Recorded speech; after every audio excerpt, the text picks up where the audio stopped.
চারতলা বিশিষ্ট মেটে রঙা সুন্দর কারুকাজ বিশিষ্ট এক রাজপ্রাসাদের সমতুল্য বাড়ির সামনে কঠোর ভঙ্গিতে দাঁড়িয়ে আছে চৈতালি। এই বাড়িটি তার কখনো পদার্পণের ছোঁয়া না পাওয়া শ্বশুর বাড়ি। বিয়ের পরে এই বাড়িতে সে আজ প্রথম এসেছে। কোনো ডাকটোল আনুষ্ঠানিকতা ছাড়াই আজ আগমন ঘটেছে তার। পাছে পিছে কোনো মানুষও নেই, নেই চৈতালির মুখে, নেই কোনো হাসি। সাদামাটা ধূসর রঙে এক থ্রি পিসে ঢাকা তার ফর্সা চেহখানা। এক হাতের কাঁধে একটি চামড়ার ব্যাগ ঝুলানো মেয়েটার, অন্য হাতের বাজে মুচড়ে ধরা একটি লম্বাটে কাগজ। কিঞ্চিত সময় নিয়ে সে হাতের মুঠোয় ধরে থাকা কাগজটি নিজের মুখের সম্মুখে আনলো। মুচড়ে ধরা কাগজের বাজ খুলে সেদিক তীক্ষ্ণ দৃষ্টিতে তাকালো সে। চোখের সামনে ভেসে উঠল কাগজের সর্ব উপরে গোটা গোটা কালো রঙের অক্ষরে লেখা স্বামী কর্তৃক তালাকের নোটিশ। চৈতালি চোখ বলিয়ে তাকালো কাগজের নিচের দিকটায়। সেখানে জলজল করছে ছোট ছোট অক্ষরে লেখা তুন্দ্র মির্জা নামক স্বাক্ষরটি। আশ্চর্যের বিষয় হলো কাগজের কোথাও ডিভোর্সের কোনো কারণ উল্লেখ করা নেই। কেন তার স্বামী তাকে ডিভোর্স দিল তা কোথাও উল্লেখ করেনি উকিল। রাগে ঘৃণায় শরীরটা থরথর করে কেঁপে উঠল চৈতালির। বিয়ে কি কোনো ছেলে খেলা নাকি যে যখন ইচ্ছে হলো বিয়ে করলো, আর যখন ইচ্ছে হলো ছুঁড়ে ফেলে দিল? নিজের অজান্তে চোখের কার্নিশ বেয়ে গড়িয়ে পড়ল দুফোঁটা অশ্রুকণা। আজ মনে খুব শান্তি নিয়ে শ্বশুর বাড়ি আসেনি সে। অন্য মেয়েদের প্রথম শ্বশুর বাড়ি আসার অনুভূতি নিয়েও আসেনি সে। চৈতালি নামক মেয়েটা আজ এসেছে নিজ হৃদয়ে এক তিক্ত অনুভূতি নিয়ে। অন্য মেয়েরা স্বামীর সাথে স্বামীর ভালোবাসা শিখতে হতে শ্বশুর বাড়ি এলেও সে এসেছে তার স্বামী তাকে ডিভোর্স দিয়েছে বলে। আজ থেকে 6 মাস আগে তন্দ্রা মির্জা নামক এক সুদর্শন পুরুষের সাথে বিবাহ বন্ধনে আবদ্ধ হয়েছিল চৈতালি।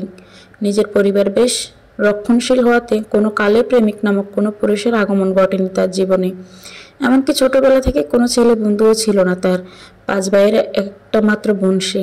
বাবা ভাইয়ের আদরেই ছোটবেলা থেকে বড় হয়েছে। জন্মের সময় মা পরপালে পাড়ে জমানোর কারণে মা নামক ছায়া মাথার উপরে পায়নি সে। তবে তাই বলে কখনো ভালোবাসার অভাব হয়নি তার। বাবা ভাইরা ছোটবেলা থেকে তাকে অভাব বুঝতে দেয়নি কোনো, হোক সে ভালোবাসার হোক কোনো চাহিদার।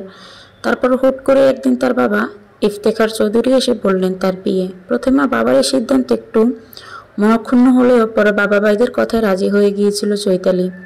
বাবা ভাইয়ের ভালোবাসা উপেক্ষা করে তাদের মতে বিরুদ্ধে যাওয়ার মতো সাহস ছিল না তার। খুব সাদামাটাভাবে বিয়েটা সম্পন্ন হয়েছিল তাদের। শুধুমাত্র আকদ করিয়ে রাখা হয়েছিল, এছাড়া আর কিছুই নয়। এমনকি স্বামী স্ত্রীকে দেখাও করতে দেওয়া হয়নি একবারের জন্য। আগের যুগের রীতি মেনে যেন বিয়ে হয়েছিল তাদের। কথা ছিল 6 মাস পর মেয়েকে তুলে দিবে, তখন দেখা হবে ছেলে মেয়ের। নয়তো বিয়ে হয়েছে বলে ছেলে মেয়েদের মধ্যকার সম্পর্ক অন্যদিকে গড়াতে পারে।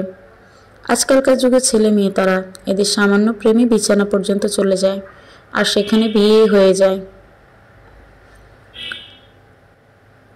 ছেলে নাকি তখন প্রতিষ্ঠিত ছিল না। চৈতালিরও বয়স অল্প, কেবল তখন অনার্সে ভর্তি হয়েছিল। দুজনের ক্যারিয়ারের কথা চিন্তা করেই দুই পরিবার এই সিদ্ধান্ত নিয়েছিল। কিন্তু কে জানতো এই সিদ্ধান্তে পরবর্তীতে কাল হয়ে দাঁড়াবে তাদের। নষ্ট হবে ফুলের মতো একটি মেয়ের সাজানো গোছানো জীবন। বিয়ের পর দুই পরিবারের দেখা না করতে দিলেও চৈতালি তার স্বামী নামক পুরুষকে দেখেছিল লুকিয়ে চুরিয়ে। ছেলেটা সুদর্শন বটে। প্রথম দেখাতে তার মনে প্রেমের সৃষ্টি করেছিল তার স্বামী নামক পুরুষটি। ধীরে ধীরে নিজের মনের কুঠুরিতে তার নাম ভালোবাসায় বীজ রোপণ করেছিল মেয়েটা। খুব যত্নে নিজের হৃদয়ে লিখেছিল তন্দ্রা মির্জা নামটি। কিন্তু সেই স্বামী তার ভালোবাসার মানুষটাকে কিনা তাকে বিয়ের 6 মাসের মাথাতেই তালাকনামা পাঠিয়েছে। বয়সটা খুব বেশি নয়, মাত্র 19 বছর। দেখতেও খারাপ নয়। এই সমাজে সুন্দরী হওয়ার ধরাবাঁধা কিছু নিয়ম মেনে নিলেও সুন্দরীদের কাতারে ফেলা যাবে চৈতালিকে। ফর্সা তার গায়ের বর্ণ, ডাগর ডাগর চোখ, গোলগাল মুখশ্রীর সাথে মানানসই নাকটা, হালকা গোলাপের পাপড়ের মতো ঠোঁটোজ্জ্বল, লম্বাও ঠিকঠাক। মাথায় তার ঘন কালো মেঘের মতো কেশ রাশি। এত সৌন্দর্য বহন করেও সে ধরে রাখতে পারল না তার নিজের স্বামীকে। এই বয়সেই কিনা তার শরীরে লেগে গেল ডিভোর্সের তকমা। বা হাতের উল্টো পিঠে চোখ মুছল চৈতালি। লম্বা লম্বা পা ফেলে সে এগিয়ে গেল তার সামনে দাঁড়ানো ইট পাথরে গড়া শ্বশুরবাড়ি নামক বাড়িটির দিকে। বাড়ির সামনে প্রবেশ পথে দাঁড়িয়ে কলিং বেল চাপল চৈতালি। খানিক বাদে দরজা খুলে গেল। দরজার সামনেই তার চোখে পড়ল মধ্যবয়স্ক এক নারীকে। পরনে তার হালকা নীল রঙের একটি শাড়ি, মুখশ্রীতে তার অভিজাতের ছাপ, তবে চোখ দুটোতে যেন ভরপুর রয়েছে আকাশ সমান বিষণ্ণতা। এই নারীটি চৈতালির শ্রদ্ধেয় শাশুড়ি মা। বিয়ের সময় মহিলাটিকে দেখেছিল সে। মায়ের মতো সেদিন নিজের বুকে লুকিয়ে নিয়েছিল মেয়েটিকে। নিজের মা না থাকার দরুন চৈতালিও এই নারীকে নিজের মায়ের আসনে বসিয়েছিলেন, কিন্তু সেই সম্পর্কে আজ বুঝি আর রইল না। দীর্ঘশ্বাস ফেলল চৈতালি, মলিন মুখেই বলল, আসসালামু আলাইকুম। কেমন আছেন আন্টি? তৃষ্ণা বেগমের মুখটা মলিন হলো। চৈতালির মুখে আন্টি ডাকটা ক্ষতবিক্ষত করলো তার হৃদয়। সেই প্রথম দিন মেয়েটা যখন তাকে আন্টি বলে ডেকেছিল, সে কাট কণ্ঠে মেয়েটিকে বলেছিল, আন্টি ডাকবেন একদম, আমি তোমার মা হই, মা ডাকবে আমায়। মেয়েটা নিঃশব্দে মেনে নিয়েছিল তার কথা। এরপর থেকে যখনই চৈতালি মা বলে ডাকত, তাকে হৃদয় শীতল হয়ে যেত তার। বিয়ের পর থেকেই একটা মেয়ের বড় শখ ছিল তার এবং তার স্বামীর আহসান মির্জার, কিন্তু ভাগ্যের পরিহাসে কোনো কন্যা জন্মদানে সক্ষম হননি তিনি। তার পরিবর্তে দুটা পুত্র সন্তানের জন্ম দিয়েছেন তৃষ্ণা বেগম। একদিন রাস্তার জ্যামে যখন গাড়িতে আটকে পড়ে ভীষণ বিরক্তিকর সময় পার করছিলেন তৃষ্ণা বেগম, তখন সে এই মেয়েটাকে দেখেছিল রাস্তায়। পরম যত্নে এক বৃদ্ধাকে রাস্তা পার করেছিল মেয়েটি। তখন মেয়েটাকে বেশ মনে ধরেছিল তার। দ্রুতই মেয়েটার ঠিকানা জোগাড় করে মেয়ের বাবার কাছে বিয়ের প্রস্তাব রেখেছিল সে। প্রথমে মেয়ের বাবা বিয়েতে ঘোর আপত্তি জানালেও পরবর্তী তার অনুনয় বিনয়ে হার মেনে নিয়েছে প্রস্তাবটি। তারপরে এই বিয়ের পরে এসে এই মুহূর্তে যে তার ছেলে এমন একটা জঘন্য কাজ করে বসবে কখনো বুঝতে পারেনি সে। বিয়ের সময় বারবারই তৃষ্ণা বেগম ছেলেকে তার পছন্দ অপছন্দ সম্পর্কে জিজ্ঞাসা করেছিল। সে তখনও চায়নি নিজের ইচ্ছে তার ছেলের উপর চাপিয়ে দিতে, কিন্তু তখন ছেলে বেশ বড় মুখেই বলেছিল, তোমার পছন্দই আমার পছন্দ মা। তৃষ্ণা বেগম ভরসা পেয়েছিলেন ছেলের কথায়। তারপরে হঠাৎ কী হলো যে বিয়ের 6 মাস পরে ছেলেটাকে তার বেঁকে বসলো? জানা নেই তার। ছেলেকে অনেকবার এই কারণ জিজ্ঞেস করেও কোনো উত্তর মেলেনি। বরাবরই ছেলেটা মৌনতা অবলম্বন করেছে। বুক ছেড়ে দীর্ঘশ্বাস বেরিয়ে এলো তৃষ্ণা বেগমের। কাতর কণ্ঠে সে বলল, আমাকে মা বলার অধিকার আমি হারিয়েছি? তোকে আজ আমি আর বলবো না আমাকে মা বলে ডাকতে। শুধু এটুকুই বলবো, পারলে মাফ করে দিস আমাকে। আমার জন্য শেষ হয়ে গেল তোর জীবনটা। আমি এই দোষী। গলা ধরে এলো চৈতালির। মনে মনে অনেক কটু কথা বলবে বলে সাজিয়ে এনেছিল সে, কিন্তু তৃষ্ণা বেগমের সামনে বলতে পারল না কিছুই। যাকে নিজের মায়ের আসনে বসিয়েছে তাকে কি আর কটু বাক্য শোনানো যায় নাকি? চৈতালি নিজের হাত বাড়িয়ে আলতোভাবে ধরল তৃষ্ণা বেগমের হাত। ধরা গলায় বলল, আপনার কোনো দোষ নেই আন্টি, সব আমার ভাগ্যের দোষ। আমি আপনাকে এখানে কোনো দোষারোপ করতে আসিনি, এসেছি আপনার ছেলের কাছে থেকে কিছু প্রশ্নের উত্তর নিতে। বাসায় আছে সে? তৃষ্ণা বেগম মাথা ঝাঁকালেন, বললেন, হ্যাঁ আছে, ও রুমি। কথাটুকু শেষ করে তৃষ্ণা বেগম চৈতালিকে দেখিয়ে দিলেন ত্রিশামের রুমটা। মেয়েটা নিশ্চুপভাবে পা বাড়ালো সেদিকে। তৃষ্ণা বেগম আবারও আশায় বুক বাঁধলেন। মেয়েটার সাথে কথা বলার পর যদি ঠিক হয়ে যায় সবটা, সে আশায় সে তাকিয়ে রইল চৈতালি যাওয়ার পানে। কিছুক্ষণ সময় নিয়ে চৈতালি এসে দাঁড়ালো তন্দ্রার রুমের সামনে। আলতো হাতে ধাক্কা দিল বদ্ধ দরজাটায়। তন্দ্রা ঘুমাচ্ছিল। হঠাৎ দরজা ধাক্কানোর শব্দে একটু নড়েচড়ে উঠল সে, তবে ঘুম পুরোপুরি ভাঙল না তার। সেকেন্ড কয়েকের মাথায় আবারও ঘুমের রাজ্যে পাড়ি জমালো তন্দ্র। চৈতালি আবার হাতের মুঠো শক্ত করে ধরল। জোরে জোরে ধাক্কা দিল দরজায়। বিরক্ত হলো তন্দ্র। বিরক্তিতে নাক মুখ কুচকালো সে। নিশ্চয়ই মা এসেছে। কাল মধ্যরাত পর্যন্ত ডিভোর্স নিয়ে চিল্লিয়েও শান্তি হয়নি তার। তাই আবার সকাল সকাল চলে এসেছে এখন। একটু শান্তিতে ঘুমোতেও দেবে না নাকি? এখন সকাল সকাল আবার চিৎকার করলে কি তার সিদ্ধান্ত বদলে যাবে? না, বদলে যাবে না, কখনোই না। অনেক ভেবেচিন্তে সেই সিদ্ধান্ত নিয়েছে ডিভোর্সের। বিয়ের পর না সে মেয়েকে একটা বারের জন্য দেখেছে, আর না সে একটা বারের জন্য কথা বলেছে সেই মেয়ের সাথে। কাবিনের টাকাটাও পুরোপুরি দিয়ে দিবি বলেছে। তাহলে মেয়েটাও তো সমস্যা হওয়ার কথা নয়।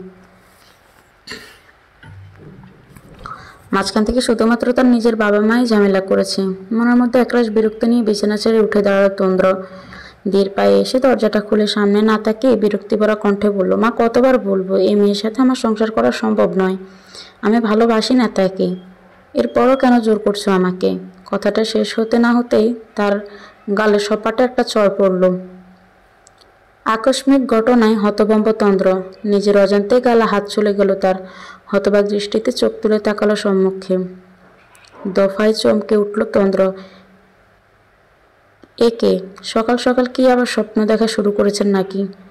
সেই নাক, সেই চোখ, সেই ঠোঁট, যে মেয়েকে আজ প্রায় 4 মাস ধরে সে পাগলের মতো খুঁজে বেড়াচ্ছে, সে মেয়ে আজ তার সামনে, তার বাড়িতে, তাও এভাবে চণ্ডীরূপে এসে কিনা সপাটে চড় মেরে দিল তাকে। কেন চর মারলো? তন্দ্রর মনে প্রশ্নটা যেন দলা পাকাতে শুরু করলো। মেয়েটা সত্যিই ক্ষেত্রে সামনে, নাকি বরাবরের মতোই তার কল্পনা? মেয়ে কল্পনা সে দীর্ঘ 4 মাস ধরে বেড়াচ্ছে স্বার্থনন্দে। তন্দ্রের ভাবনার মধ্যে পা উঁচু করে তার গলা চেপে ধরল চৈতালি। দাঁতে দাঁত চেপে বলল, ভালোই যখন বাসেন না তখন বিয়ে কেন করেছিলেন? বিয়ে করার সময় মনে ছিল না আপনার কথা? কেন আমার জীবনটা নষ্ট করলেন? কেন? তন্দ্র চমকানো থমকে গেল, স্তব্ধ হয়ে গেল সে। কী সব বলছে এই মেয়ে? যে মেয়েকে পাওয়ার জন্য সে বাবা মায়ের ইচ্ছার বিরুদ্ধে গিয়ে নিজের বিয়ে করা বউকে পর্যন্ত ডিভোর্স পাঠিয়েছে, সে কিনা এসে বলছে তার জীবন নষ্ট করেছে। তন্দ্রার মাথায় ঢুকছে না কিছু। পরপর সকল ঘটনা নিজের মস্তিষ্কে কোটর সাজাতে চমকে উঠল সে। তবে কে মেয়ে তন্দ্রার বউ, যাকে কিনা সে একতরফা পাগলের মতো ভালোবেসে খুঁজে বেড়াচ্ছে? সেই মেয়েটাই তার বউ ছিল, আর তাকে কিনা ডিভোর্সের নোটিশ পাঠিয়েছে সে। মাথাটা ঘুরে উঠল তন্দ্রর। নিজের অজান্তে সে এত বড় একটা ভুল করে বসেছিল। বুকের বাম পাশে চিনচিনি শুকনো ব্যথা হানা দিতে শুরু করলো, অস্থিরতা বাড়তে শুরু করলো হৃদয়ে। না না, এখন এসব ভাবলে চলবে না। সব কথা খুলে বলতে হবে মেয়েটাকে। এই ডিভোর্সটা আটকাতে হবে তাকে। সে এই মেয়েকে ডিভোর্স দিবে না, কিছুতেই না। নিজের করে পেয়েও নিজের ভালোবাসার মানুষটাকে হারাতে পারবে না, কিছুতেই না। তন্ত্র মুখ খুলল কিছু বলার জন্য, কিন্তু পারল না। সে কিছু বলার আগে তার আগেই হাত উঠিয়ে থামিয়ে দিল চৈতালি। ব্যাগের মধ্যে থেকে তালাকের কাগজটা বের করে ছুঁড়ে মারল তন্দ্রর মুখের পানে। শক্ত কণ্ঠে বলল, অনেক প্রশ্ন নিয়ে এসেছিলাম আপনার কাছে, তবে এখন আর কোনো প্রশ্ন নেই আমার। আপনার মুখে ভালোবাসি না কথাটাই আমার সকল প্রশ্ন উত্তর দিয়ে দিয়েছে। ডিভোর্স পেপারে সই করে দিয়েছি আমি, মুক্ত করে দিয়েছি আপনাকে। আজ থেকে আপনার পথ আলাদা, আমার পথ আলাদা। আশা করছি আর কখনো মুখোমুখি হব না আমরা। চৈতালির কণ্ঠে নিষ্কৃত শেষ বাক্যগুলো যেন তীরের মতো বিঁধল তন্দ্রর হৃদয়ে।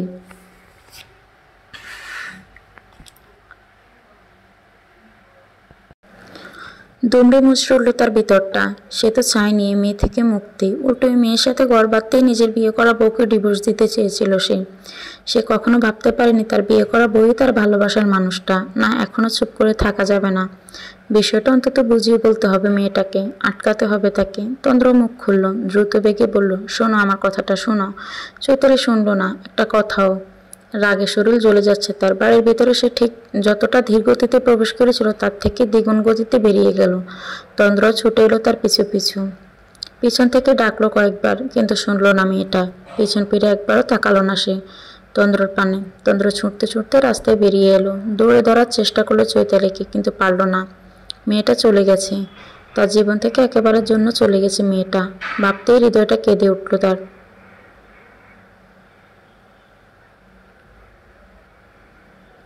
মনের মধ্যে শুরু হলো তীব্র যন্ত্রণা। ধপ করে রাস্তার পাশেই বসে পড়ল তন্দ্র। একে একে ভাবতে শুরু করলো তার সাথে ঘটে যাওয়া ঘটনাগুলো। আজ থেকে ঠিক বছরখানেক আগে ভার্সিটি থেকে বাড়ি ফিরছিল তন্দ্র। পথিমধ্যে হঠাৎ করে বৃষ্টির আগমনে দৌড়ে আশ্রয় নিয়েছিল এক ভাঙাচোরা দোকানের চাউনিতে। এদিকে রাস্তাটা বেশ নির্জন হওয়াতে মানুষজন ছিল না তেমন।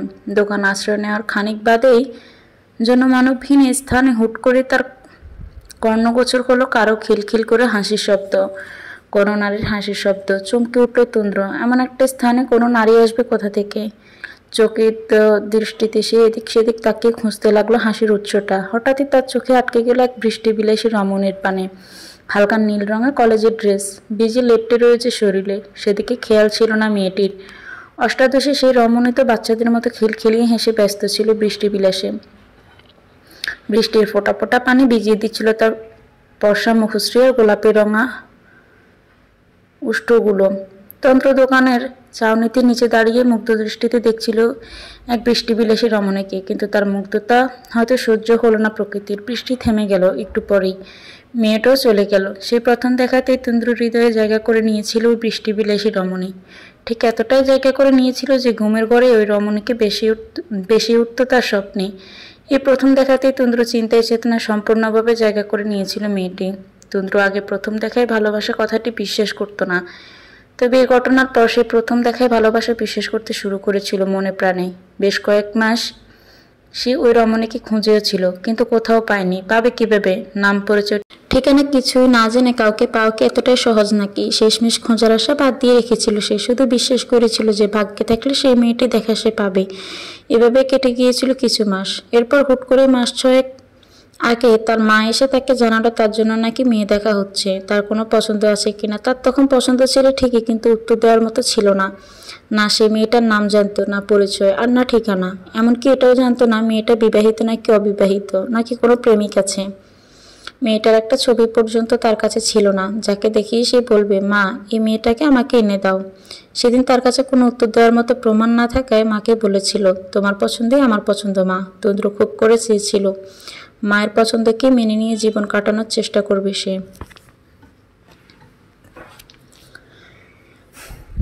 কিন্তু তার মনের গভীরে রয়ে গিয়েছিল সেই বৃষ্টি বিলাসী সেদিনের রমণী। হাজার চেষ্টা করেও সে ভুলতে পারেনি মেয়েটিকে। মনের মধ্যে প্রিয় রমণীকে রেখে নিজের জন্য বরাদ্দকৃত প্রার্থীকে যখন তার দেখতে ইচ্ছে হয়নি, তার মনে মনে ভেবেছিল মায়ের পছন্দ যখন বিয়ে করছে তখন মায়ের পছন্দ হলেই হবে। সে না হয় একটু সময় নিয়ে নিজের মন থেকে সেই বৃষ্টি বিলাসী রমণীকে মুছে দিয়ে নিজের বউয়ের সাথে মানিয়ে নেওয়ার চেষ্টা করবে। তবে তার হলো না। বিয়ের মাত্র কয়েকদিন পর যখন সে নিজের মন থেকে সেই রমণীকে মুছে ফেলার চেষ্টায় ব্যস্ত দিন কাটাচ্ছিল, তখন হুট করেই সেই রমণী এসে দাঁড়ালো তার সম্মুখে। বন্ধুদের সাথে রেস্টুরেন্টের আড্ডা দিতে দিতে হঠাৎ করে তার পাশের টেবিলে চোখ পড়তেই যেন থমকে গিয়েছিল সে। হৃৎপিণ্ডটা দ্রুত গতিতে লাফিয়ে উঠেছিল সেদিন।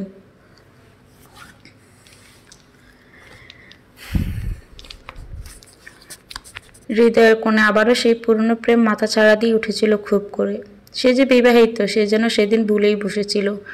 বন্ধুদের কাছ থেকে তাড়াতাড়ি বিদায় নিয়ে আড়ালে কিছু নিয়েছিল সেদিন তার প্রিয় রমণীর। এরপর থেকে রোজই সবার অগোচরে সে এভাবে পিছু নিত মেয়েটার। একদিন মেয়েটার সম্পর্কে সব খোঁজখবর নিয়ে জানতে পারলো মেয়েটার নাম চৈতালি। ভেবেছিল সে তখনই নিজের মনের কথা জানিয়ে দিবে মেয়েটাকে, কিন্তু বিয়ে নামক একটি বন্ধন তার হাত পা বেঁধে রেখেছিল। নিজের বিয়ের কথা খেয়াল আসতেই সে পিছু ছেড়ে দেয় নিজের ভালোবাসার মানুষটির। নিজেকে বোঝানোর চেষ্টা করে সব রকমভাবে। বড্ড দোটানায় পড়ে গিয়েছিল সে। কি করবে ভেবে পাচ্ছিল না। দিন দিন যেন ডিপ্রেশন নামক কালো ছায়া ঘিরে ধরেছিল তাকে। নিজের মনকে সে অনেকভাবে বোঝানোর চেষ্টা করেছে সে বিবাহিত, কিন্তু মনটা বুঝতে চায়নি। শেষে এমন একটা অবস্থা হয়েছিল যে মেয়েটিকে ছাড়া যেন তার বেঁচে থাকায় দায়। ওই মেয়েটির স্থানে অন্য মেয়েকে কল্পনাতে আনতেও যেন নিঃশ্বাস বন্ধ হয়ে যাওয়ার উপক্রম হয় তার। শেষে অনেক ভেবে সে সিদ্ধান্ত নিল একদিন মেয়েটার সামনে গিয়ে দাঁড়াবে সে। কিন্তু মেয়েটা হারিয়ে গেল আবার, আর খুঁজে পেল না তাকে।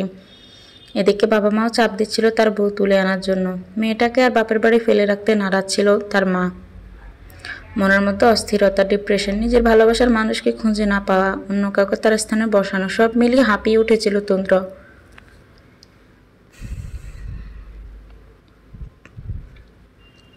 ওই সময়টাতে তার ভীষণভাবে ইচ্ছে হচ্ছিল মরে যেতে। একদিকে নিজের বিয়ে করা বউকে ঠকাতে বুক কাঁপছিল, অন্যদিকে নিজের ভালোবাসার মানুষকেই ভুলতে পারছিল না।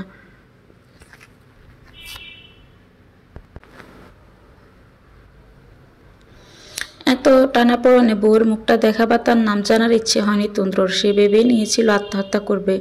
না সে তার জীবনে রাখবে আর না কাউকে ঠকাবে। সেদিন রাতে আত্মহত্যা করবে বলে বিষও কিনেছিল, কিন্তু শেষ পর্যন্ত আর পারেনি নিজেকে শেষ করতে।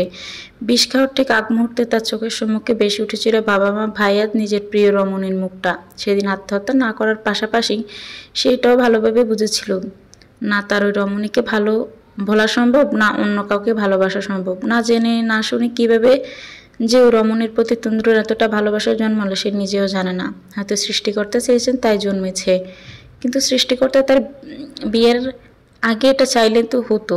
তাহলে তার জন্য আজ একটা মেয়ের জীবন নষ্ট হতো না। মরতে তো আর পারলই না তন্দ্র, আর ঠিকভাবে বাঁচতেও পারছিল না। শেষে আর উপায় না পেয়ে সিদ্ধান্ত নিল সে তার অদেখা বউকে ডিভোর্স দিবে। এমনিও মেয়েটাকে সে ভালোবাসে না, দেখেনি কখনো। ভালোবাসা ছাড়া কি কোনো সংসার সংগঠিত হয়? তার সাথে মেয়েটার জীবনে বাঁধলে মেয়েটার জীবন নষ্ট হওয়া ছাড়া আর কিছুই হবে না। শারীরিক সুখে কি সব? ভালোবাসার কি প্রয়োজন নেই? অবশ্য তন্দ্র যে তার বিয়ে করা মেয়েটিকে শারীরিক মানসিক কোনো সুখ দিতে পারবে না। ভালোবেসে নিজের মনের কোনো একজনকে রেখে অন্য নারীর কাছে যেতে পারবে না, হোক সে তার বিয়ে করা বউ। এতটাও বেহায়া পুরুষ নয় সে। যেখানে সে কোনোদিন ভালোবাসতে পারবে না মেয়েটা, সেখানে তাকে ডিভোর্স দিয়ে মুক্ত করে দেওয়াটাই শ্রেয় মনে করেছে তন্দ্র। এই মেয়েটাও তার অধিকার আছে কারো ভালোবাসা পাওয়ার, কাউকে ভালোবাসা, সব কিছু বিবেচনা করে ডিভোর্সের নোটিশটা পাঠিয়েছিল সে। কিন্তু কে জানতো তার ভালোবাসার মানুষটাই তার বউ। বিয়ে করে বউকে একেবারের জন্য না দেখে যে কত বড় ভুল করেছে আজ সে হাড়ে হাড়ে টের পাচ্ছে। অন্তত চোখের দেখা হলেও একবার তার বিয়ে করা বউকে দেখা উচিত ছিল। তাহলে হয়তো আজ এত বড় একটা ভুল তার দ্বারা হতো না, কিছুতেই না। আর এতদিন সে তার ভালোবাসার মানুষকেও পেয়ে যেত।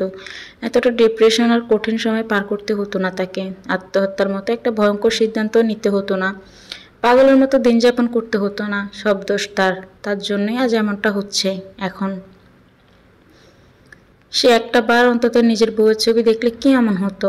আজ মেয়েটাও তার জন্য কষ্ট পাচ্ছে। পাওয়ার আগে সে হারিয়ে ফেলেছে নিজের প্রিয় মানুষটাকে, যার অপেক্ষা এতদিন প্রহর গুনেছে। প্রহর শেষে সে আজ হারিয়ে গেছে। তন্দ্র আজ এটাও বেশ ভালোই বুঝতে পারছে যে সৃষ্টিকর্তা কেন ওই মেয়েটির প্রতি তার এতটা গভীর ভালোবাসা সৃষ্টি করেছিল। কারণ ওই মেয়েটি তার স্ত্রী ছিল। ওই স্ত্রীর প্রতি সৃষ্টিকর্তার ভালোবাসা সৃষ্টি করবে না তো কার প্রতি করবে? শুধুমাত্র সেই বোকা ছিল। সবটা তার সামনে থাকার পরেও সে একবার চেয়ে দেখেনি আশেপাশে, অবশ্য দেখার চেষ্টাও করেনি। তার ভুলের কারণেই এই দশা। সবটা এলোমেলো হয়ে গেছে। গোছানোর আগে না, এই মুহূর্তে তাকে এভাবে হাত পা গুটিয়ে বসে থাকলে হবে না। রাস্তার পাশে বসা থেকে উঠে দাঁড়ালো তন্দ্র। সব যখন তার কারণেই হয়েছে, তখন তাকেই সবটা আবার ঠিক করতে হবে। এই ডিভোর্স কিছুতেই হতে দেওয়া যাবে না। মেয়েটাকে আবার ফিরিয়ে নিয়ে আসতে হবে তাকে।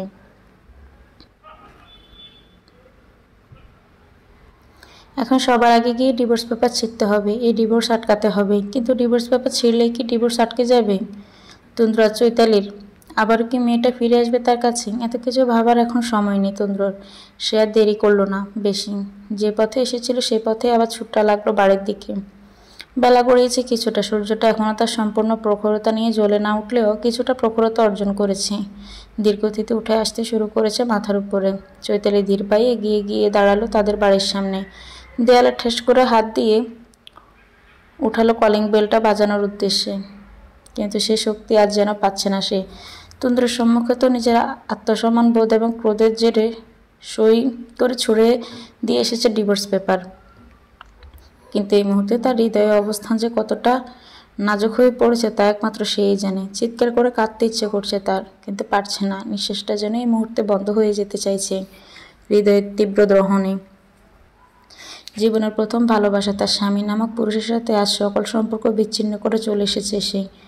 যে পুরুষের মুখ থেকে একটাবার ভালোবাসা শব্দটা শোনার জন্য দিনের পর দিন ছটফট করেছে, সেই পুরুষের মুখ থেকে আজ শুনে এসেছে ভালোবাসি না শব্দ দুটি।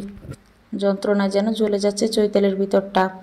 না চাইতেও চোখ দুটো গড়িয়ে পড়ছে নোনা জল। ছোটবেলা থেকে বাবা ভাইয়ের অতি আদর, কখনো কষ্ট অনুভব করাই ফুসরত পায়নি সে। কিন্তু আজ সে যে তা অনুভব করছে। সে ভীষণভাবে অনুভব করছে কষ্ট কী। তার ভাইয়েরা সবটা জানলে ঠিক কী প্রতিক্রিয়া দিবে জানা নেই। আর বাবা, সে ঠিক কী করবে? এই বৃদ্ধ বয়সে 2 দিন আগেই লোকটা ছুটে গিয়েছিল দেশের বাড়িতে। 6 মাস পরে তো চৈতালিকে তার শ্বশুর বাড়িতে তুলে দেওয়ার কথা ছিল। সে অনুযায়ী 6 মাস পেরোতেই তার বাবা ছুটে গিয়েছিল তাদের দেশের বাড়িতে বাড়ি করার টুকটাক কাজ সারতে। রং ওঠা পুরনো বাড়ি তাদের। অনেক স্থান থেকে কিছুটা ইট সিমেন্ট খসেও পড়েছে। বাড়িতে কেউ না থাকা দরুন তাদের দেশের বাড়িটা করুণই হাল। হঠাৎ করে যদি বিয়ের তারিখ পড়ে, তখন বাড়ি সাজানো নাকি বাড়ি মেরামত করবে, তাই একটু আগেভাগে সেখানে ছুটে গেছে তার বাবা ইফতেখার চৌধুরী। যদিও শহরে তাদের এই বাড়িটি বসেও বিয়েটা সম্পন্ন করা যেতে পারত। তারা কিন্তু ইফতেখার চৌধুরীর বড় ইচ্ছে তার একমাত্র মেয়ের বিয়ে গ্রামে বসে দিবেন। গ্রামের সকল লোকদের দাওয়াত করে খাওয়াবেন। অবশ্য মাস 6 আগে চৈতালির আকটটাও তাদের গ্রামের বাড়িতে বসে করানো হয়েছিল, যা দরুন শহরে তাদের বাড়ির আশেপাশের লোক তার বিয়ে হয়েছে জানে না বললেই চলে। ইফতেখার চৌধুরীর ইচ্ছে ছিল এবার সবাইকে জানিয়ে শুনিয়ে রাজকীয়ভাবে নিজের একমাত্র মেয়েকে তুলে দিবেন। কিন্তু তার আগে যে তার মেয়ের সাক্ষাৎ হলো একটি মেয়ের জীবনের সবচেয়ে করুণ অধ্যায় ডিভোর্সের। চৈতালির হৃদয় জ্বলে উঠল আবারও। বাবাকে এবার সে কী জবাব দিবে? বাইরেও কিছু জানে না এখনও। সকালে বেলা যখন এক অল্প বয়স্ক যুবক এসে দরজায় কলিং বেল বাজিয়েছিল, তখন দরজাটা খুলে দিয়ে বাড়ির কাজের লোক কাশেম আলী। দরজা খুলতেই যুবকটি যখন বলেছিল চৈতালির নামে চিঠি এসেছে একটা, তখন কাশেম আলী দেরি না করে ডেকে দিল তাকে। কলেজ যাওয়ার জন্যই বের হচ্ছিল সে। হঠাৎ তার নামে চিঠি এসেছে শুনে অবাক হয়েছিল বেশ। তাকে আবার কে চিঠি দিবে ভেবে পাচ্ছিল না। চামড়ার ব্যাগটা কাঁধে চাপিয়ে দরজার কাছে গিয়ে সে নিল চিঠিটি। চিঠির উপরে তন্দ্রর নাম দেখে হৃদয়ে যেন উষ্ণ প্রেমের ধলা দিয়েছিল তখন। বিয়ে 6 মাস পর লোকটা চিঠি দিয়েছে তাকে, তাও এই যুগে এসে। নিশ্চয়ই লোকটা রোমান্টিক খুব। খুশিতে বাকুম বাকুম করতে করতে চিঠির খামটা খুলে তার ভিতর থেকে শুভ্রবর্ণ কাগজে কালো কালির লেখা একটি চিঠি বের করে আনলো সে। কাগজের ভাঁজ খুলে চোখের সামনে ধরতেই যেন মাথার উপর আকাশ ভেঙে পড়েছিল তার। তৎক্ষণাৎ মনে হচ্ছিল বুকের ভিতরে থাকা ছোট্ট হৃৎপিণ্ডটাকেও খামচে ধরেছে ওই মুহূর্তে। কি করবে ভেবে পাচ্ছিল না। আকস্মিক ঘটনায় যেন হতবুদ্ধি হয়ে পড়েছিল মেয়েটা। বেশি ভাবতে না পারে ওভাবেই তন্ত্রের বাড়ির দিকে ছুটে গিয়েছিল সে। মনে ছিল অজস্র প্রশ্ন, কিন্তু সেই প্রশ্নগুলোর একটি প্রশ্ন সে করেনি তন্দ্রকে। সকালের সকল কথা মনে পড়তেই তাচ্ছিল্যের হাসি হাসল চৈতালি। চিঠিটি পেয়ে সে কী ভেবেছিল আর কি হলো ওই লোক একটা খামি কেড়ে নিল তার জীবনের সুখকর সবচেয়ে বড় অধ্যায়। নিমিষেই তার শরীরে লাগিয়ে দিল ডিভোর্সের তকমা। জোরে জোরে কয়েকটা নিঃশ্বাস নিল চৈতালি। নিজেকে একটু ধারস্থ করে কাঁপা কাঁপা হাতে চাপলো দরজার কলিং বেলটা। খানিক সময় যেতে এক সুন্দরী নারী এসে দরজাটা খুলে দিল। চৈতালি চোখ তুলে তাকালো সামনের দিকে, তবে বলতে পারল না কিছুই। কেমন বিধ্বস্ত বিষণ্ণ মুখশ্রী তার। মেয়েটার মুখের কোনো ভাবই নজরের আলো না তার সম্মুখের যুবতী। চৈতালির এমন বিধ্বস্ত অবস্থা নাড়িয়ে দিল তার ভিতরটা। সম্পর্কে এই নারী চৈতালির বড় ভাইয়ের বউ সাজিয়া। সে দ্রুতই হাত বাড়িয়ে আগলে নিল চৈতালিকে। বিচলিত কণ্ঠে শুধরালো, এ কি চৈতালি, কি হয়েছে? তোকে এমন দেখাচ্ছে কেন? চৈতালি বলতে পারল না কিছু। কাছের মানুষদের সান্নিধ্যে এসে এতক্ষণ কণ্ঠনালীতে আটকে রাখা কান্নাগুলো যেন দলা পাকিয়ে উগড়ে বেরিয়ে আসতে চাইছে। নিজেকে আর সংযত রাখতে পারল না মেয়েটা। ঝাঁপিয়ে পড়ল সে সাজিয়ার দিকে। তাকে জড়িয়ে ধরে ডুকরে কেঁদে উঠল চৈতালি। কান্না জড়িত কণ্ঠে বলল, আমার সব শেষ ভাবি, সব শেষ। সাজিয়া বলতে পারল না কিছুই। কি বলবে সে? ঠিক কী কারণে মেয়েটার এমন বিধ্বস্ত অবস্থা এখনও জানে না সে। তবে মেয়েটার কান্নায় তার হৃদয় বিষাদে পরিপূর্ণ হয়ে উঠেছে। মেয়েটাকে বড্ড ভালোবাসে যে সে। এই বাড়িতে যখন সে প্রথম বউ হয়ে এসেছিল তখন এই মেয়েটার বয়স আর কতই বা হবে, 12 বা 13 বছর। সেই থেকে এই অবধি মেয়েটাকে আদর যত্ন দিয়ে মানুষ করেছে সে। কখনো চোখ থেকে এক ফোঁটা পানি অবধি জড়তে দেয়নি এই মেয়েটার। আজ সে মেয়েটার কি এমন হলো যেভাবে অজরে কাঁদছে? সাজিয়ে আলতোভাবে হাত বুলিয়ে দিতে দিতে শুরু করলো চৈতালির মাথায়। নরম কণ্ঠে বলল, কি হয়েছে আমাকে বল, এভাবে কাঁদছিস কেন? কেউ কিছু বলেছে তোকে? সাজিয়ার নরম কথায় চৈতালির কান্নার স্বর বেড়ে গেল আরো। সে বলতে পারল না কিছুই, শুধু হাউমাউ করে কেঁদে যাচ্ছে সাজিয়াকে জড়িয়ে ধরে। সাজিয়া বিচলিত হয়ে পড়লে আরো। চিন্তা বাড়ল তার। কি হয়েছে মেয়েটার ভেবে পাচ্ছে না সে। এই মুহূর্তে বাড়ির কোনো পুরুষরা বাড়িতেও নেই। সবাই যার যার কাজে বেরিয়েছে। চৈতালির কান্নার শব্দ শুনে ইতিমধ্যে রান্নাঘর থেকে দৌড়ে এলো তার মেজ ভাবি রিমা। চৈতালির এমন বিধ্বস্ত অবস্থা দেখে যেন আঁতকে উঠে সে। দৌড়ে এলো তাদের চৈতালির কাছে। সাজিয়া পানে তাকিয়ে অস্থির কণ্ঠে জিজ্ঞেস করলো, ওর কি হয়েছে বুবু, এভাবে কাঁদছে কেন? সাজিয়া তাকালো রিমার পানে, বলল, বুঝতে পারছি না মেজ, বলছেও না কিছু। তুই তাড়াতাড়ি তোর বড় বাসুর আর বাকিদের কল করে তো একটু দ্রুত বাড়িতে আসতে বল। রিমা সময় ব্যয় করলো না একটুও। বড় বাবির কাছ থেকে আদেশ পাওয়ার সাথে সাথে সে ছুটল মোবাইলের দিকে। দ্রুতই কল করতে লাগলো সবার কাছে। 5 ভাই আর বাবার আদরের বোন চৈতালি। বড় 2 ভাই বিয়ে করলে ছোট 3 জন এখনও অবিবাহিত ভার্সিটি পড়ুয়া। তবে 5 ভাই যেন চোখে হারায় বোনকে। বোনের একটু কষ্ট যারা সহ্য করতে পারে না তারা এসে বোনের এমন বিধ্বস্ত অবস্থা দেখে কী কাণ্ড ঘটাবে কে জানে। ঘণ্টা খানেকের মধ্যেই চৈতালির 3 ভাই পৌঁছে গেল বাড়িতে। বোনের অবস্থা শুনে আর চুপ করে বসে থাকতে পারেনি কোথাও। অন্য 2 ভাইও আসার চেষ্টায় ছিল ভীষণভাবে, তবে বের হতে পারেনি ভার্সিটি থেকে। যদিও তৎক্ষণাৎ কান্না থেমে গেছে তার। এখন থেমে থেমে হেঁচকি উঠছে শুধু। বাড়িতে এসে ড্রয়িং রুমের সোফায় 3 ভাই ঘিরে বসলো চৈতালিকে। কাঁদতে কাঁদতে মেয়েটার ফর্সা মুখশ্রী রক্তিম বর্ণ ধারণ করেছে। চোখ দুটো ফুলে উঠেছে। বোনের এই অবস্থায় বিচলিত করে তুলল 3 ভাইকেই। হাসান চৌধুরী চৈতালির বড় ভাই ব্যাকুল কণ্ঠে শুধালো, তোর চোখ মুখ এমন কেন লাগছে, বল আমাকে, কি হয়েছে আমার বোনটার? চৈতালি তার রক্তিম চোখ জোড়া তুলে তাকালো ভাইয়ের পানে। বুক চিরে বেরিয়ে এলো একটা দীর্ঘশ্বাস। এখন তার তাদের কাছে লুকানোর কিছু নেই। ডিভোর্স যেহেতু হয়ে গেছে সেহেতু বিষয়টা সবার সামনে চলে আসবে শীঘ্রই। চৈতালি তাই আর লুকালো না কিছুই। একে একে বলতে শুরু করলো সবটা। সম্পূর্ণ কথা শেষ করতে আবারও ডুকরে কেঁদে উঠল সে। সাথে সাথে হুঙ্কার দিয়ে উঠল চৈতালির মেজ ভাই হাবিব চৌধুরী। ক্রোধের চোখ দুটো তার রক্তিম বর্ণ ধারণ করেছে।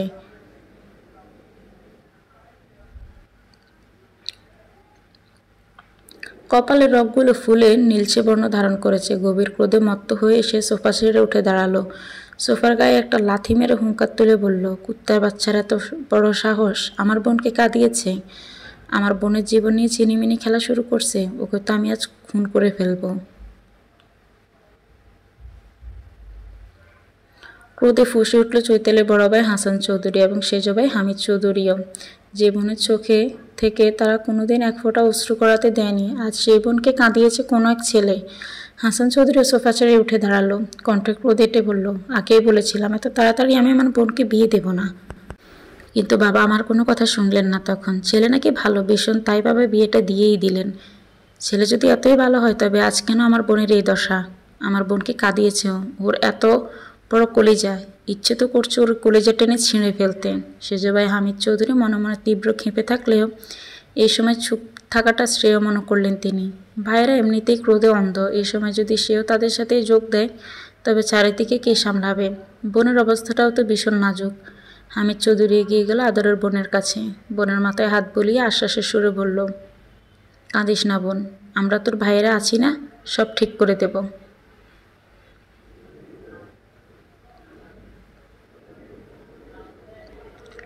চৈতালি চোখ তুলে তাকালো ভাইয়ের পানে, খুব করে তার বলতে ইচ্ছে হলো, কি ঠিক করে দিবে তোমরা? তোমরা কি পারবে তন্দ্র মির্জাকে আমার কাছে এনে দিতে? তোমরা কি পারবে তার মনে আমার জন্য ভালোবাসার বীজ রোপণ করতে? পারবে কি তার আমার ছোট্ট একটা সংসার গড়ে দিতে? কিন্তু চৈতালি এই ধরনের অন্যায় আবদার করলো না ভাইদের কাছে। ভাইদের কাছে আবদারগুলো করতে হয়তো তার ভাইয়েরা জোর করেই হলেও তন্দ্রকে এনে দিত তার কাছে, বাধ্য করত তার সাথে সংসার করতে। সেইটুকু ক্ষমতা তার ভাইদের আছে, সে কথা চৈতালি জানে বেশ ভালোভাবে। তবে সেই ক্ষমতার অপব্যবহার করে খুব কি লাভ হবে? হবে না মোটেই। জোর করে সব কিছু পাওয়া গেলেও ভালোবাসা পাওয়া যায় না কখনোই।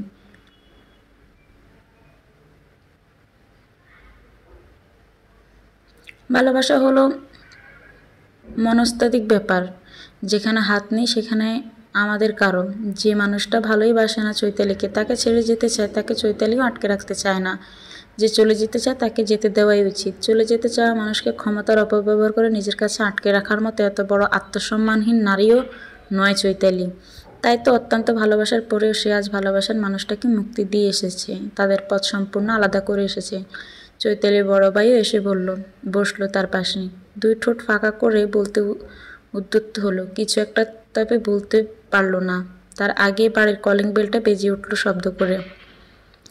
রিমা দাঁড়িয়েছিল ভাই বোনদের পাশে, কলিং বেলের শব্দ পেতেই জোর কদমে দরজার দিকে ছুটল সে। হয়তো বাড়ির আর দুজন পুরুষও এসে গেছে বোনের এই অবস্থা দেখে। এরা দুজন যে ঠিক কী করবে ভেবে পাচ্ছে না রিমা। এমনি বয়সটা কম হওয়ায় এই দুই ভাইয়ের রক্ত এই তিন ভাইয়ের থেকেও গরম বেশি। এরা কথায় কথায় রাগে ছোটোখাটো বিষয় পর্যন্ত রেগে হুলস্থুল কাণ্ড বাঁধিয়ে ফেলে।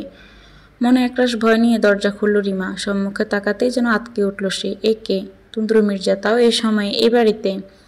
এ ছেলের সেদে মরার শখ হয়েছে নাকি? নির্ঘাত তাই হবে, নয়তো এত বড় একটা কাণ্ড ঘটিয়ে এই সময়ে এ বাড়িতে এসে তো উপস্থিত হওয়ার কথা নয় এর। শিকার নিজেই যেন ধরা দিতে এসেছে শিকারির দোরগোড়ায়। বিয়ের সময় গ্রামের বাড়িতে এসে তন্দ্রকে দেখেছিল রিমা, তাই তাকে চিনতে ততটাও বেগ পেতে হয়নি তার। তবে এই তিন ভাইয়ের হাতে পড়লে একে যে আর কেউ চিনতে পারবে না সেই বিষয়ে নিশ্চিত রিমা। এক মুশিতেই তো মুখের নকশা বদলে দেবে। রিমা ভয় পেয়ে ভীষণ কী করবে ঠিক বুঝে উঠতে পারল না। চৈতালির সাথে ছেলেটা অন্যায় করেছে জানি, সে তাই বলে সাক্ষাৎ জমির দুয়ারে এসে পাঠিয়ে দেবে এতটাও নির্দয় নয় সে। রিমা হাত উঠিয়ে ইশারা করলো তন্দ্রর দিকে, বলল চলে যেতে, কিন্তু হায় তন্দ্র গেল না। উল্টো গলা উঁচিয়ে বলল, চৈতালি আছে? রিমার এখন কপাল ছাপড়াতে ইচ্ছে হচ্ছে। না, এই ছেলে মার না খেয়ে বোধহয় এখান থেকে নড়বে না এক পাও। মার খাওয়ার বোধহয় বড্ড শখ হয়েছে তার। রিমা আবারও ইশারা করলো তন্দ্রর দিকে, ফিসফিসিয়ে বলল, বাঁচতে চাইলে এখান থেকে চলে যাও এখনই। রিমার কথা হয়তো বুঝলো তন্দ্র, বা হয়তো বুঝলো, কিন্তু সে চৈতালির সাথে কথা না বলে যেতে চাইল না। নয়তো এমন বোকামি তো করে না কেউ। আবারও গলা উছালো তন্দ্র, বলল, চৈতালিকে একটু ডেকে দিবেন, ওর সাথে কথা ছিল একটু। কিছুটা ভুল বোঝাবুঝির কারণে কথাটা সম্পূর্ণ করতে পারল না তন্দ্র। তার আগে তার নাক বরাবর শক্ত পুরুষালী হাতের একটা বিশাল আকারের ঘুষি এসে আঘাত করল। ছিটকে বাড়ির বাইরে পড়ল সে। মুহূর্তেই নাকে ছিদ্রপথের গলগল করে বেরিয়ে আসতে শুরু করলো তাজা লাল রক্ত। তুন্দ্র তাকালো বাড়ির দরজার দিকে, নজরে এলো হাসান চৌধুরীকে। হাত দয় মুষ্টিবদ্ধ করে ক্রোধ ফুঁসছে সে, হাত জোড়ো মুষ্টিবদ্ধ করা। একটু আগেই ঘুষিটা যে তার হাত থেকে এসেছে তার আর বুঝতে বাকি রইল না তুন্দ্রর। সে হাত উঁচিয়ে স্পর্শ করলো নিজের নাকে, হাতটা চোখের সামনে এনে দেখলো রক্ত, তবে লাগলো না সে। এই পরিস্থিতিতে তার রাগটা বড্ড বেমানান। আজকে সব কিছুর জন্য দায়ী সে, শুধুমাত্র সে। তার ভুলের কারণে আজ এত কিছু হচ্ছে। আজ যদি তার বোনের সাথে কেউ এমন কাজ করতো তবে তার প্রতিক্রিয়া হয়তো এমনই হতো। ফুস করে একটা নিঃশ্বাস ছাড়লো তুন্দ্র। সবাইকে সবটা বুঝিয়ে বলাটা ভীষণ জরুরি। হয়তো সব ভুল তার, তবে শুধরে নেওয়া একটা সুযোগ তো চাইতে হবে তাকে। এভাবেই হোক মেয়েটাকে আবারও নিজের করে নিতে হবে, হারিয়ে যেতে দেওয়া যাবে না কিছুতেই। তুন্দ্রর ভাবনার মধ্যে তার দিকে এগিয়ে এলো হাসান চৌধুরী। তুন্দ্রর দিকে ঝুঁকে দুহাত বাড়িয়ে শক্ত হাতে ধরল তার কলারটা, টেনে তুলে দাঁতে দাঁত চেপে বলল, তোর সাহস তো কম নয়। তোর ওই পাপি মুখে আমার বোনের নাম উচ্চারণ করেছিস তুই। এত কিছু করেও শান্তি হয়নি তোর, আবার এসেছিস। তুন্দ্র নিজের কলার থেকে হাত ছাড়ানোর চেষ্টা করলো হাসান চৌধুরীর। অপরাধীর কণ্ঠে বলল, দেখুন আমি মানছি আমার ভুল হয়েছে। কিন্তু হাসান চৌধুরী আরও শক্ত করে ধরল তুন্দ্রর কলারটা।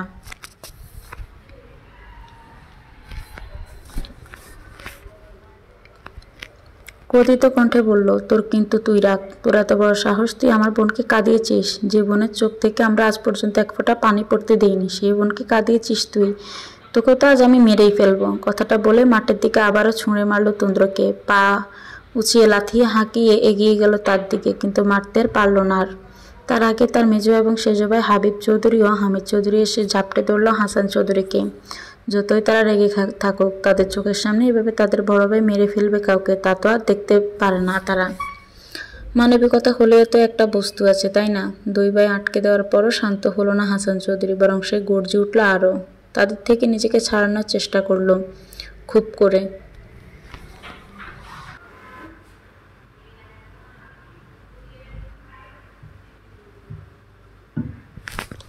গভীর ক্রোধে হিসিয়ে বলল, ছাড় আমাকে, আমি আজ মেরেই ফেলবে এই জানোয়ারটাকে।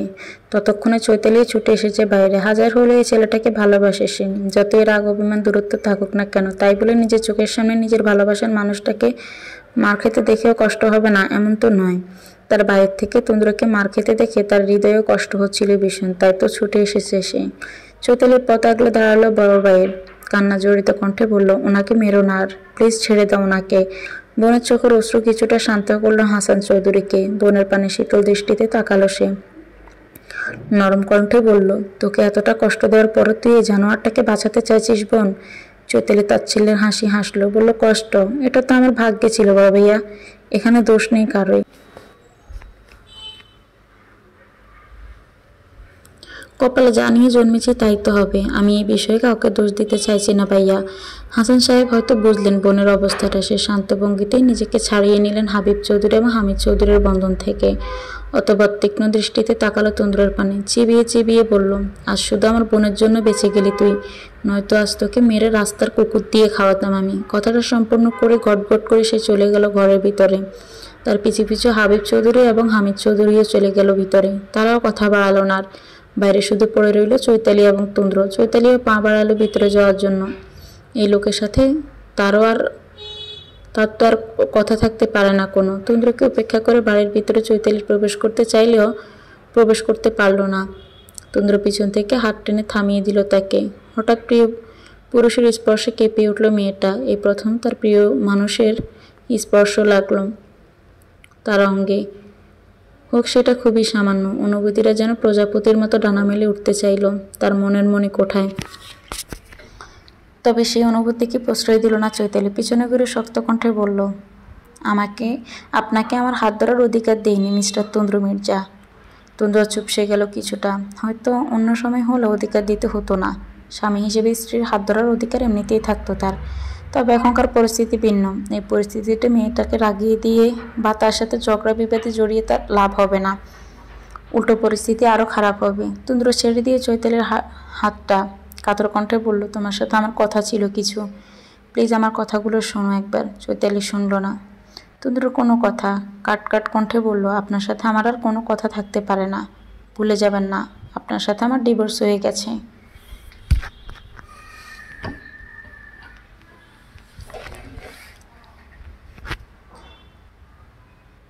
আর প্রাক্তনের সাথে কথা বলাটা নিশ্চয়ই দৃষ্টিনন্দন বিষয় নয়। প্রাক্তন শব্দটা যেন গলিত লাভা ঢেলে দিল তুন্দ্রর কর্ণগৃহে। শব্দটা বুকে আঘাত করলো তীব্র বেগে। প্রাক্তন, সে চৈতালির প্রাক্তন। ক্রমেই অস্থির হয়ে উঠল তুন্দ্র। অস্থির কণ্ঠেই বলল, প্লিজ আমার কথা শোনো চৈতালি। চৈতালি শুনল না কোনো কথা। তুন্দ্রকে উপেক্ষা করে জোর কদমে পা চালিয়ে ঢুকে গেল ঘরের ভিতরে। ঠাস করে দরজাটা বন্ধ করে দিল তার মুখের উপরে। তুন্দ্র কলিং বেল চাপল কিছুক্ষণ, কিন্তু দরজা খুলল না আর কেউই। শেষে পাগলের ন্যায় 2 হাত দিয়ে দরজাটা ধাক্কালো সে। চিৎকার করে ডাকলো চৈতালিকে, কিন্তু মানবীর কঠিন হৃদয় গলল না একটুও। সে দরজাটা খুলল না। তাই বলে তুন্দ্র কি চলে যাবে? না, সে গেল না। চৈতালিদের বাড়ির সম্মুখে রাস্তার পাশে তার গলিতে হেলান দিয়ে দাঁড়িয়ে রইল ঘন্টার পর ঘন্টা। অপেক্ষা করতে রইল কখন চৈতালির একটা বার বাইরের আগমনে। হয়তো তখন সে একটু কথা বলার সুযোগ পাবে মেয়েটার সাথে। কিন্তু চৈতালি আর ওই দিন বেরোলো না বাড়ি থেকে। তুন্দ্রর সাথে আর দেখাও হলো না তার। রাতের আধারে হানা দিয়েছে প্রকৃতিতে। ধীরে ধীরে সে পা দিয়েছে গভীরতায়। ঘড়ির কাঁটার দিকে টিকটিক করে জানান দিচ্ছে যে রাত 12টা অতিক্রম করছে। আরও আগে চারপাশে কেমন নিস্তব্ধতা ছড়িয়ে গেছে ইতিমধ্যে। শুধুমাত্র থেকে থেকে আশেপাশ থেকে শোনা যাচ্ছে রাস্তার অলিতে গলিতে ঘুরে বেড়ানো অনাদর অবহেলায় বেড়ে ওঠা নেড়ি কুকুরগুলোর বিভিন্ন চিৎকার।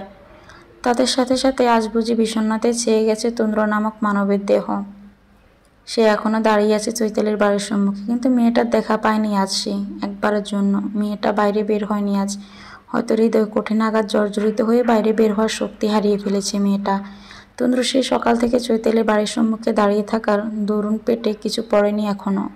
শুধু মাঝে মাঝে খুব ক্ষুধার তৃষ্ণার্ত হয়ে রাস্তার ধারের চায়ের দোকান থেকে একটু গলা ভিজিয়েছে। খুব বেশিক্ষণের জন্য মেয়েটার বাড়ির সামনে থেকে সে যায়নি কোথাও।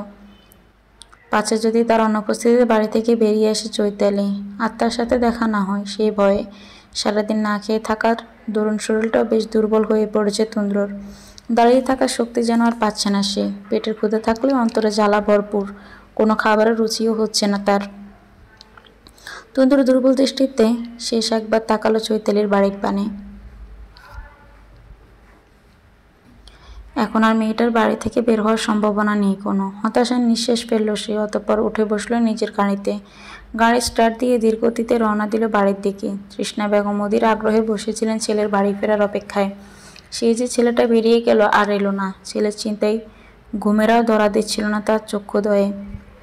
হাজার হলেও নিজের সন্তান তো, তার জন্য মায়ের দহন পূর্বে এটাই স্বাভাবিক। ছেলেটা কোথায় গেল তাই বোধগম্য হচ্ছে না তৃষ্ণা বেগমের। অনেকবার কলও করেছিল ছেলের নাম্বার এসে, কিন্তু ছেলে ধরেনি। কোনো বিপদ আপদের আশঙ্কায় বুকটা ক্ষণে ক্ষণে কেঁপে যাচ্ছে তার। তৃষ্ণা বেগমের ভাবনার মধ্যে দরজায় কলিং বেল বেজে উঠল। আশায় বুক বাঁধল তৃষ্ণা বেগম। এই বুঝি তার ছেলে এলো। তড়িঘড়ি করে দরজা খুলল মধ্যবয়স্ক নারী।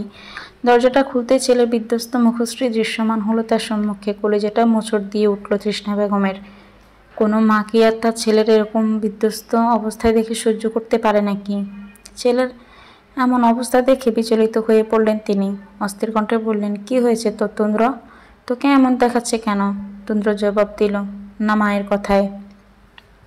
মায়ের কণ্ঠস্বর শুনে একবার সে তাকালো মায়ের পানে। অতঃপর দুর্বল শরীর নিয়ে ধপ করে বসে পড়ল তার পায়ের কাছে। দুহাত জড়িয়ে ধরল তৃষ্ণা বেগমের পা দুখানা। ডুক করে কেঁদে উঠল মুহূর্তেই। তৃষ্ণা বেগম অস্থির হয়ে পড়লেন আরও। ছেলের এমন কান্নার শব্দ যেন তার হৃদয়ে আঘাত করছে প্রচণ্ডভাবে।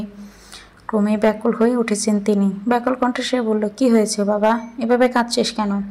তুন্দ্রর কান্না ভাড়ল। কান্না বিজড়িত কণ্ঠে সে বলল, মা ওকে আমার কাছে এনে দাও। ওকে ছাড়া বাঁচব না আমি। প্লিজ মা, ওকে এনে দাও আমার কাছে। ছেলের এমন কথায় আশ্চর্য হলেন তৃষ্ণা বেগম।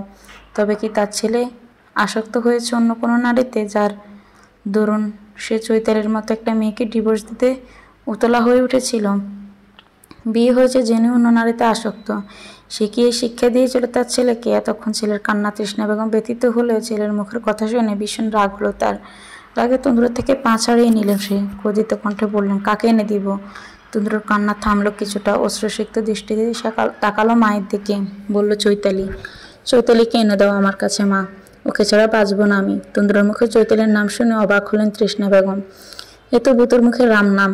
গত কয়েকদিন ঝামেলা করলো সে চৈতালিকে ডিভোর্স দিতে চায়। তাকে ভালোবাসে না সে। আর আজ সকালে মেয়েটাকে ডিভোর্স পেপার পাঠিয়ে এখন মাঝরাতে সে কান্নাকাটি করছে। তার চৈতালিকে চাই। ছেলেটা পাগল হয়েছে নির্ঘাত।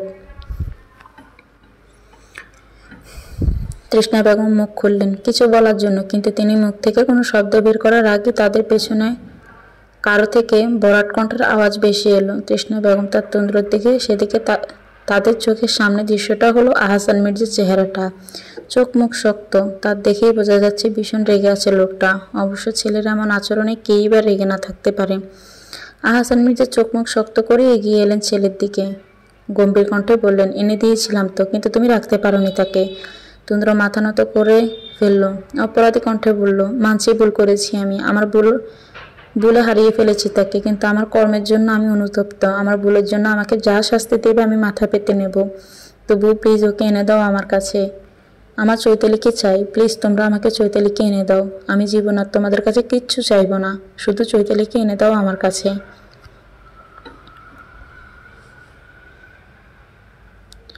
আহসান মির্জা আবার তীক্ষ্ণ দৃষ্টিতে তাকালো তন্দ্রের পানে, শক্ত কণ্ঠে বলল, চৈতালি কোনো খেলার পুতুল নয় যে তুমি আবদার করবে আর আমরা দোকান থেকে কিনে এনে দেবো তোমাকে। তাছাড়া শুনেছি তুমি নাকি ইতিমধ্যে ডিভোর্স দিয়ে দিয়েছো মেয়েটাকে। ডিভোর্সের পর আদৌ কোনো মেয়েকে ফিরিয়ে আনা সম্ভব কি? আর আমি যতদূর জানি চৈতালি মেয়েটা যথেষ্ট আত্মসম্মানপূর্ণ একটা মেয়ে। ডিভোর্সের পর সে ফিরতে চাইবে না তোমার কাছে। তন্দ্র তড়িত গতিতে মাথা তুলে তাকালো বাবার পানে, অস্থির কণ্ঠে বলল, আমার আর চৈতালির ডিভোর্স হয়নি বাবা। আমি সকালে ছেড়ে ফেলেছি ডিভোর্স পেপারটা। সেই ডিভোর্স পেপারটা কোনো অস্তিত্ব রাখিনি আমি। আর তো কোর্টে সাবমিট করা। আহসান মির্জা যেন নতুন করে আশা খুঁজে পেলেন। সেও চায়নি তন্দ্র ডিভোর্স দিক চৈতালিকে। তবে ছেলে যে কাণ্ড ঘটিয়েছে নিতান্তই তা ভীষণ নিন্দনীয় কর্ম। এর জন্য অবশ্যই শাস্তি পাওয়া দরকার তার।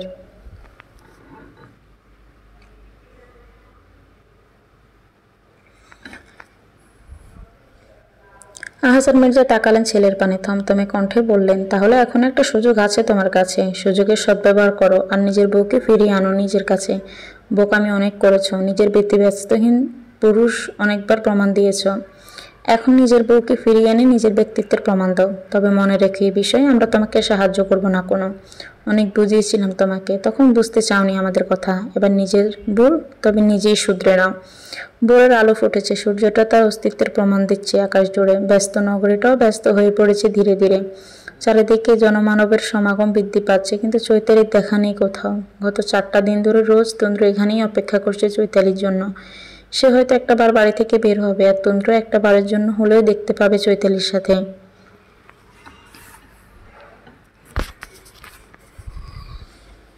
একটু হয়তো কথা বলার সুযোগ পাবে মেয়েটার সাথে। সে আশায় বুক বেঁধে রোজ এখানে দাঁড়িয়ে থাকে সে, কিন্তু চৈতালি আর বাড়ি থেকে বের হয় না।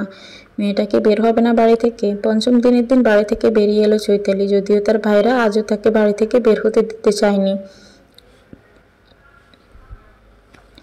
অনেকটা জোর করে আজ কলেজের উদ্দেশ্যে বেরিয়েছে সে। এই পৃথিবীতে প্রতিদিনই কারো না কারো জীবনে লাগে সুখের ছোঁয়া, আবার কারো কারো জীবনে সূত্রপাত ঘটে বিষাদমতার।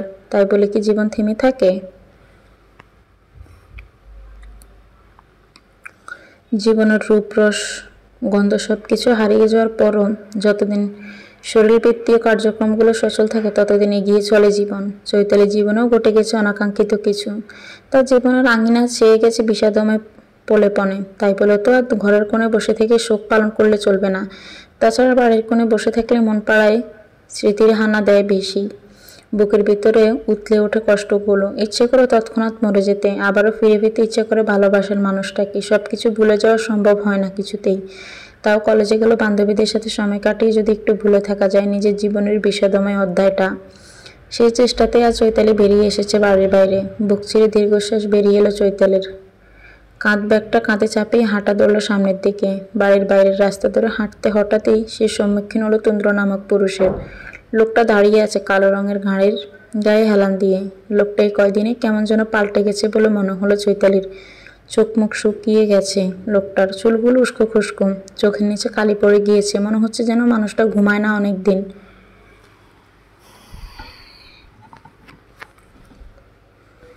তন্দ্রার এমন বিধ্বস্ত মুখশ্রীতে চৈতালির বুকের ভেতরটা মোচড় দিয়ে উঠল যেন। খুব করে তার ইচ্ছে হলো লোকটার কাছে ছুটে যেতে, তার ক্লান্ত মুখশ্রী একটু ছুঁয়ে দিতে। কিন্তু নিজেকে সংবরণ করলো চৈতালি। নিজের চিন্তা চেতনা ধিক্কার জানালো সে। মনকে বোঝালো যে লোকটা তার সামনে দাঁড়ানো সে এখন আর তার কেউ নয়। তার সামনেই বা কাছে যাওয়ার কোনো অধিকার নেই তার। কিন্তু এই লোক এখানে এসেছে কেন? কেন দাঁড়িয়ে আছে তার বাড়ির সম্মুখে? প্রশ্নটা মনের কোনো উকি দিলেও তা নিয়ে আর ভাবতে চাইল না চৈতালি।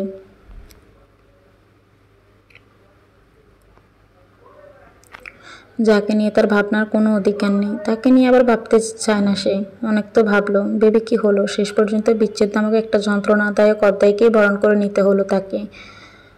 তপ্ত নিঃশ্বাস ফেলল চৈতালি। কাঁধের ব্যাগটা এক হাতে দিয়ে চেপে ধরে তন্দ্রকে উপেক্ষা করে হাঁটা ধরল সামনের দিকে। তন্দ্রর সম্মুখে মেয়েটা যেতেই তার দিকে চোখ পড়ল তন্দ্রর।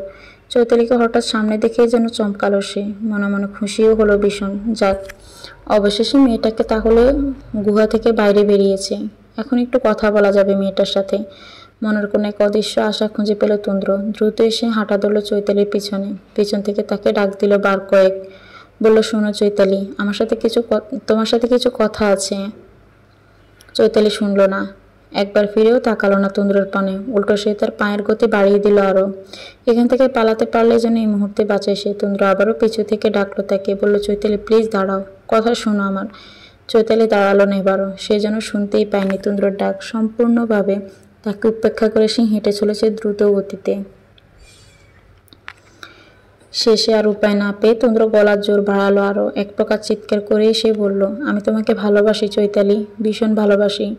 থমকে গেল চৈতালির পা জোড়া, যেন থেমে গেল ওখানেই। কি বলল তন্দ্র? সে ভালোবাসে চৈতালিকে? তন্দ্র কি এটাই বলল নাকি ভুল শুনেছে সে? কাল বলল ভালোবাসি না, আজ বলছে ভালোবাসি। নিজের কানকে যেন বিশ্বাস করাতে পারছে না চৈতালি। তড়িৎ গতি পিছনে ফিরে তাকালো সে। সে ঠিক শুনল নাকি ভুল, বিষয়টাতে নিশ্চিত হওয়ার উদ্দেশ্যে আবারও সে জিজ্ঞেস করলো, কি বললেন আপনি একটু আগে? আবার বলুন। ততক্ষণে তন্দ্র পা চালিয়ে গিয়ে দাঁড়িয়েছে চৈতালির মুখোমুখি। মেয়েটার চোখে চোখ রেখে আবারও বলল, আমি তোমাকে ভালোবাসি চৈতালি। মুহূর্তে চোখ মুখ শক্ত হয়ে উঠল চৈতালির। এক মুখে কত কথা বলেন এই পুরুষ। কাল ভালোবাসে না বলে বিচ্ছেদ চাইল, আর আজ ভালোবাসি বলে রাস্তায় পিছু করছে। ভালোবাসা কি হাতের ময়লা নাকি?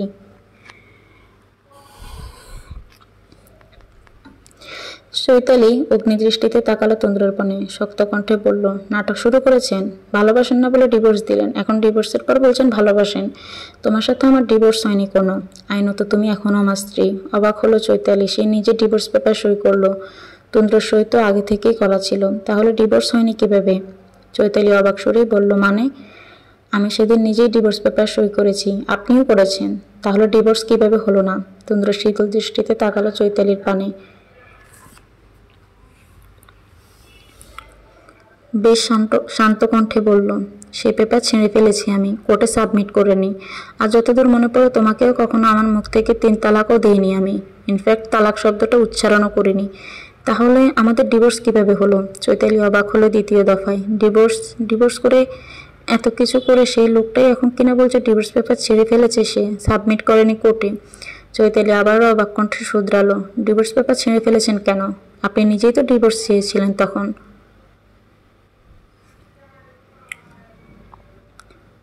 তন্দ্র অপরাধীর মতো তাকালো চৈতালির পানে। কাতর কণ্ঠে বলল, হ্যাঁ চেয়েছিলাম, কারণ তখন আমি জানতাম না অনেক কিছুই। আর এখন জেনেছি, বুঝেছি আমি ভালোবাসি তোমাকে, তাই ছিঁড়ে ফেলেছি সেই ডিভোর্স পেপার। রাগ লাগলো চৈতালির। তার সাথে কি ডিভোর্স খেলা শুরু করেছে এই পুরুষ? ডিভোর্স চাইলেও অনেক কষ্টে নিজেকে মানিয়ে সে মেনে নিয়েছে এই ডিভোর্স। নিজের ভালোবাসার মানুষের সাথে বিচ্ছেদ, এটা কি কোনো অল্প স্বল্প কথা নাকি? তবুও নিজের কষ্টগুলোকে ভিতরে চেপে নিজেকে সামনে নেওয়ার চেষ্টা করেছে চৈতালি।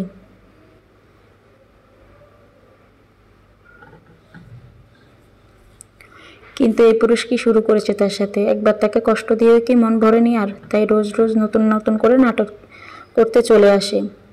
সে কি ক্ষতি করছে এই পুরুষের প্রতি? লোকটা এভাবে নিচ্ছে।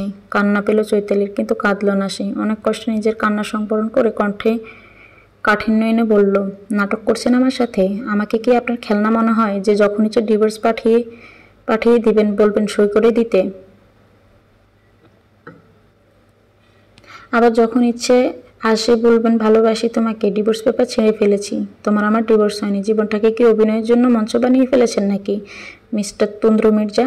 আসলে আমি বুঝতে পারিনি, আমি কথাটা সম্পূর্ণ করতে পারলাম না। তন্দ্র কথার মাঝপথে হাত উঠিয়ে তাকে থামিয়ে দিল। চৈতালি শক্ত কণ্ঠে মেয়েটি বলল, আমার আপনার থেকে কিছু শোনার নেই আর। আপনার ভাষ্যমতে আপনি ডিভোর্স দেননি আমাকে, তাই তো? ঠিক আছে, সমস্যা নেই। আমি আমার ভাইদের সাথে কথা বলবো এ বিষয়ে। তাদের বলবো যত তাড়াতাড়ি আমাদের ডিভোর্সের ব্যবস্থা করতে। একবার ডিভোর্স হয়নি তাতে কি হয়েছে, এবার হবে। তবে পার্থক্য হবে শুধুমাত্র আগেরবার আপনার তরফ থেকে আমার নিকট এসেছিল ডিভোর্স পেপারটি, এবার আমার নিকট থেকে আপনার নিকটে যাবে। ডিভোর্সের কথা শুনেই যেন কলেজাটা ধক করে উঠল তন্দ্রর।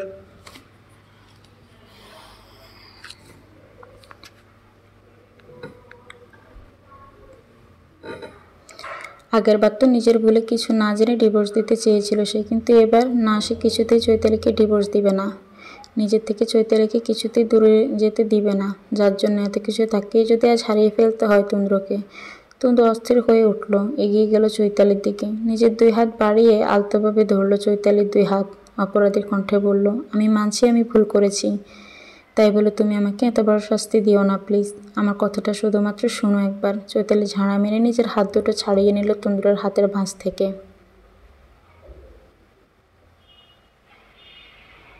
কিছুটা অবাক সুরেই বলল, শাস্তি? কিসের শাস্তি? ডিভোর্স দিতে চেয়েছিলেন, আমিও কোনো ঝামেলা ছাড়াই মেনে নিয়েছি। মুক্তি দিতে চাচ্ছি আপনাকে। আপনার তো আরও খুশি হওয়ার কথা। চেয়েছিলাম, কারণ তখন আমি জানতাম না। আর সহ্য করতে পারল না চৈতালি। অনেক হয়েছে, এই পুরুষ তাকে নিয়ে অনেক খেলেছে। সে এতদিন চুপচাপ সহ্য করেছে। বিয়ের মাত্র 6 মাসের মধ্যে দেখা সাক্ষাৎবিহীন ডিভোর্স দিতে চেয়েছে, তাও মেনে নিয়েছিল সে, কিন্তু এখন আবার এসেছে তাকে ভাঙতে। একবার ভেঙে শান্তি হয়নি। হঠাৎই রণমূর্তি ধারণ করলো চৈতালি। চেঁচিয়ে বলল, কি জানতেন না আপনি? আপনি জানতেন না আমি আপনার বিয়ে করাবো? আপনি জানতেন না বিয়ের 6 মাসের মাথায় একটা মেয়ের ডিভোর্স পাঠালে তার মন হৃদয়ের উপর কী রূপ প্রভাব পড়বে? আপনি জানতেন না এই সমাজে একটা ডিভোর্সি মেয়েকে কোন চোখে দেখা হয়? নাকি আপনি জানতেন না একটা মেয়ের গায়ে ডিভোর্সের তকমা লেগে গেলে এই সমাজও তার বেঁচে থাকা দুষ্কর করে দিতে উঠে পড়ে লাগে?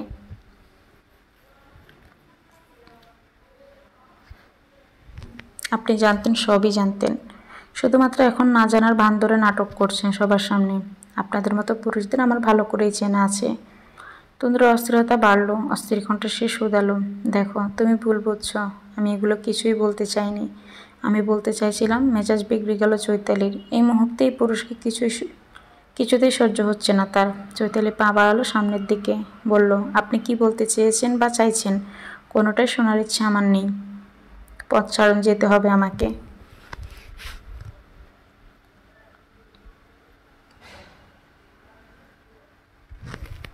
তন্দ্র পথ ছাড়ল না চৈতালির, উল্টো তার পথ আগলে দাঁড়ালো সে।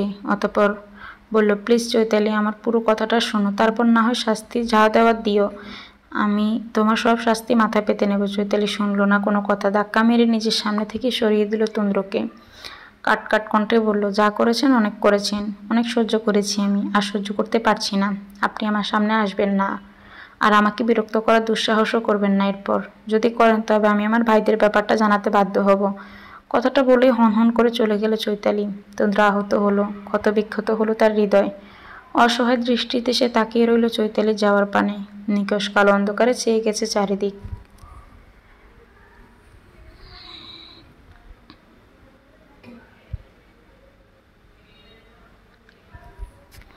ধীরে ধীরে রাতের গভীরতা বাড়ছে। ঘড়ির কাঁটা টিকটিক জানান দিচ্ছে রাত 12টা।